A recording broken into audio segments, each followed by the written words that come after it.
ರಾಜಧಾನಿ ಬೆಂಗಳೂರಿನಲ್ಲಿರುವಂತಹ ಅತಿ ದೊಡ್ಡ ಸಮಸ್ಯೆ ಅಂದರೆ ಅದು ಟ್ರಾಫಿಕ್. ಈ ಟ್ರಾಫಿಕ್ಕಿಗೆ ಯಾವಾಗ ಮುಕ್ತಿ ಸಿಗುತ್ತಪ್ಪ ಅಂಥೇಳಿ ಬೆಂಗಳೂರಿನ ಜನ ಪ್ರತಿನಿತ್ಯವೂ ಕೂಡ ಯೋಚನೆ ಮಾಡ್ತಾನೆ ಇರ್ತಾರೆ. ಅದರಲ್ಲೂ ಪ್ರಮುಖವಾಗಿ ಈ ಬೆಂಗಳೂರು ತುಮಕೂರು ರಾಷ್ಟ್ರೀಯ ಹೆದ್ದಾರಿ ಇದೆಯಲ್ಲ, ಅಲ್ಲಂತೂ ವಾಹನ ಸವಾರರ ಪಾಡಂತೂ ಹೇಳೋದೇ ಬೇಡ ಬಿಡಿ. ದಿನೇ ದಿನೇ ಬೆಂಗಳೂರು ತುಮಕೂರು ರಾಷ್ಟ್ರೀಯ ಹೆದ್ದಾರಿಯಲ್ಲಿ ಟ್ರಾಫಿಕ್ ಜಾಮ್ ಜಾಸ್ತಿ ಆಗ್ತಾನೆ ಇದ್ದು BBMP ಟ್ರಾಫಿಕ್ ಜಾಮ್ ನಿಯಂತ್ರಣ ಮಾಡುವುದಕ್ಕೆ ಹಲವು ರೀತಿಯ ಯೋಜನೆಗಳನ್ನು ಹಾಕ್ಕೊಳ್ತಾ ಇದೆ. ಹಾಗಾಗಿ ಟ್ರಾಫಿಕ್ ಜಾಮ್ ಸರ್ವೆಯನ್ನು ಮಾಡಿದೆ ಅಂತೀಗ ಎಲ್ಲಿ ಟ್ರಾಫಿಕ್ ಜಾಮ್ ಆಗ್ತಾ ಇದೆ, ಒಂದು ಸ್ಟೇಜ್ನಿಂದ ಮತ್ತೊಂದು ಸ್ಟೇಜ್ ತಲುಪೋದಕ್ಕೆ ಎಷ್ಟು ಸಮಯ ಹಿಡಿಯುತ್ತೆ ಅಂತ ಸರ್ವೆಯಲ್ಲಿ ಮಾಹಿತಿಯನ್ನು ಕಲೆಕ್ಟ್ ಮಾಡಿದೆ, ಡೇಟಾ ಕಲೆಕ್ಟ್ ಮಾಡಿದೆ. ಬೆಂಗಳೂರು ತುಮಕೂರು ರಾಷ್ಟ್ರೀಯ ಹೆದ್ದಾರಿಯಲ್ಲಿ ಯಶವಂತಪುರದಿಂದ 8ನೇ ಮೈಲಿ ನೈಸ್ ರಸ್ತೆ ತಲುಪಲಿಕ್ಕೆ ಟ್ರಾಫಿಕ್ನಿಂದ ಹೆಚ್ಚು ಸಮಯ ತೆಗೆದುಕೊಳ್ತಾ ಇದೆ ಅನ್ನೋದು ಸರ್ವೆಯಲ್ಲಿ ಗೊತ್ತಾಗಿರುವಂತಹ ವಿಚಾರ. ಹಾಗಾದರೆ ಸರ್ವೆಯಲ್ಲಿ ಡೇಟಾವನ್ನು ಹೇಗೆ ಕಲೆಕ್ಟ್ ಮಾಡಿದ್ದಾರೆ, ಯಾವ ಭಾಗದಲ್ಲಿ ಟ್ರಾಫಿಕ್ ಜಾಮ್ ಜಾಸ್ತಿ ಆಗ್ತಾ ಇದೆ ನೋಡ್ತಾ ಹೋಗೋಣ. ಪ್ರಮುಖವಾಗಿ ಟ್ರಾಫಿಕ್ ಜಾಮ್ನ ಸರ್ವೆಯ ಡೇಟಾ ರಿಪೋರ್ಟ್ ಈ ರೀತಿ ಇದೆ.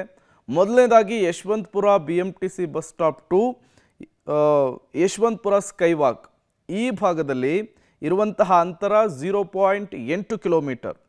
ಇಲ್ಲಿ ಟ್ರಾಫಿಕ್ ಜಾಮ್ ಆದರೆ 197 ಸೆಕೆಂಡ್ ಬೇಕಾಗುತ್ತೆ. ಟ್ರಾಫಿಕ್ ಇಲ್ಲ ಅಂದುಬಿಟ್ರೆ 117 ಸೆಕೆಂಡಲ್ಲಿ ವಾಹನಗಳೆಲ್ಲವೂ ಕೂಡ ಮೂವ್ ಆಗುತ್ತೆ. ಇಲ್ಲಿ ತಡ ಆಗ್ತಾ ಇರುವಂಥದ್ದು 80 ಸೆಕೆಂಡ್ ಅನ್ನೋದು BBMP ನಡೆಸಿದಂತಹ ಸರ್ವೆಯಲ್ಲಿ ಗೊತ್ತಾಗಿದೆ.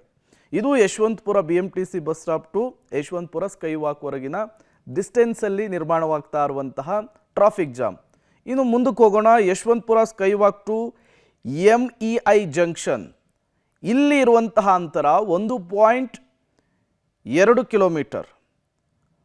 1.2 ಕಿಲೋಮೀಟರ್ ಇಲ್ಲಿರುವಂತಹ ಅಂತರ.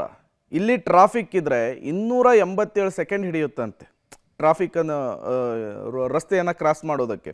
ಟ್ರಾಫಿಕ್ ಇಲ್ಲ ಅಂದುಬಿಟ್ರೆ 224 ಸೆಕೆಂಡ್ಗಳ ಒಳಗೇನೆ ವಾಹನಗಳೆಲ್ಲವೂ ಕೂಡ ಕ್ಲಿಯರ್ ಆಗುತ್ತೆ. ಇಲ್ಲಿ ತಡ ಆಗ್ತಾ ಇರುವಂಥದ್ದು 63 ಸೆಕೆಂಡ್, ಅಂದರೆ 1 ನಿಮಿಷ.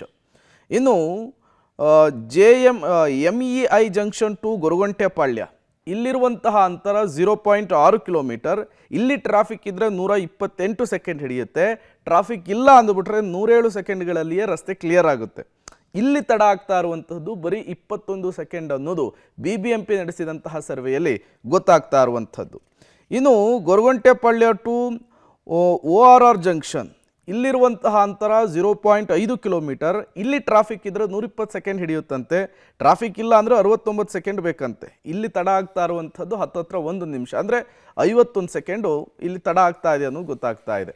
ಇನ್ನು SRS junction to Peenya junction pillar, ಇಲ್ಲಿ ಇದರ ನಡುವೆ ಇರುವಂತಹ ಅಂತರ 1 ಕಿಲೋಮೀಟರು. ಇಲ್ಲಿ ಟ್ರಾಫಿಕ್ ಇದು ಬಿಟ್ಟರೆ 112 ಸೆಕೆಂಡ್ ಸಾಕಂತೆ.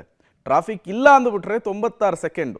ತಡ ಆಗ್ತಾ ಇರೋದು ಬರೀ 16 ಸೆಕೆಂಡು ಅನ್ನೋದು BBMP ನಡೆಸಿದಂತಹ ಸರ್ವೆಯಲ್ಲಿ ಗೊತ್ತಾಗ್ತಾ ಇದೆ. ಇನ್ನು ಪೀಣ್ಯ ಜಂಕ್ಷನ್ ಟು ಜಾಲಹಳ್ಳಿ, ಇದರ ಅಂತರ 0.5 ಕಿಲೋಮೀಟರ್ಸ್.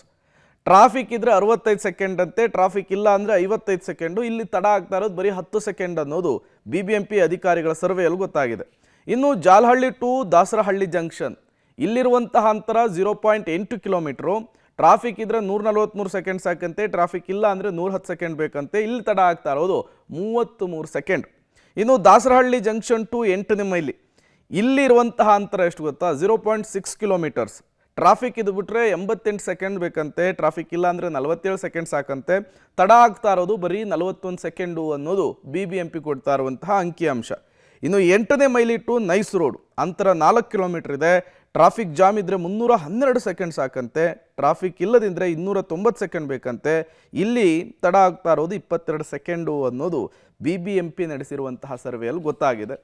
ಈಗ ಈ ಡೇಟಾ ಇಟ್ಕೊಂಡು ಯಾವ ರೀತಿ ಕ್ರಮಕ್ಕೆ ಮುಂದಾಗ್ತಾರೆ, ಟ್ರಾಫಿಕ್ ಜಾಮ್ಗೆ ಹೇಗೆ ಮುಕ್ತಿ ಹಾಡೋದಕ್ಕೆ ಮುಂದಾಗ್ತಾರೆ ಅನ್ನೋದು ಸದ್ಯಕ್ಕಿರುವಂತಹ ಪ್ರಶ್ನೆ. ನೋಡೋಣ BBMP ಏನೆಲ್ಲ ಕ್ರಮ ತೆಗೆದುಕೊಳ್ಳುತ್ತೆ ಟ್ರಾಫಿಕ್ ಜಾಮ್ ಮುಕ್ತ ಬೆಂಗಳೂರನ್ನು ಮಾಡಲಿಕ್ಕೆ ಅನ್ನೋದನ್ನು ಕಾದು ನೋಡಬೇಕು.